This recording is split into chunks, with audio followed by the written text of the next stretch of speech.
Bienvenue dans votre chaîne. Aujourd'hui, un défi assez costaud. Trouver le reste de 2025 à la 2025 quand on le divise par 7, un nombre gigantesque. Absolument.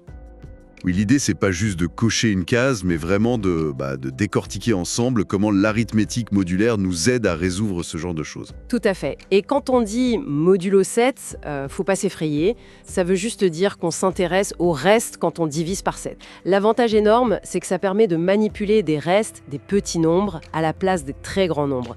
Ça simplifie drastiquement les calculs. Bon, alors. Le 2025 en bas, la base, ça paraît gros déjà. On commence par là ? C'est exactement ça.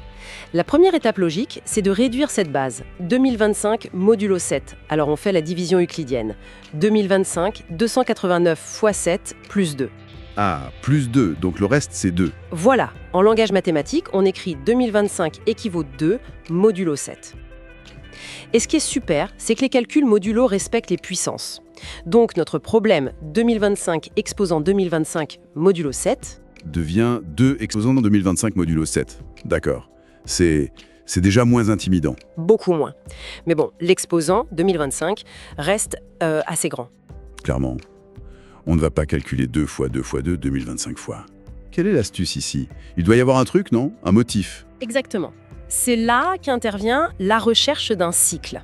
On va regarder les puissances de 2, mais toujours modulo 7, donc on ne garde que les restes. Allons-y. De 1, ça fait 2, reste 2. Ok. De 2, ça fait 4, reste 4. De 3, ça fait 8, et 8 divisé par 7, il reste 1. Donc 2, 3 égale 1 modulo 7. Ah, on a trouvé 1. C'est rapide? Oui, ici ça va vite. Trouver ce 1 est crucial.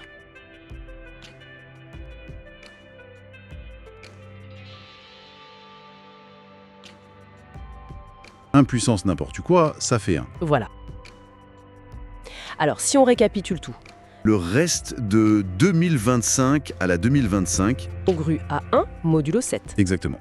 Congru à 1 modulo 7. La réponse finale est 1. Tout à fait. Et ça correspondait bien à l'option D du QCM. Parfait. Donc pour résumer la méthode générale, qui marche très souvent, on réduit la base modulo n, puis on cherche un cycle pour les puissances de cette base réduite, on cherche quand est-ce que ça donne 1.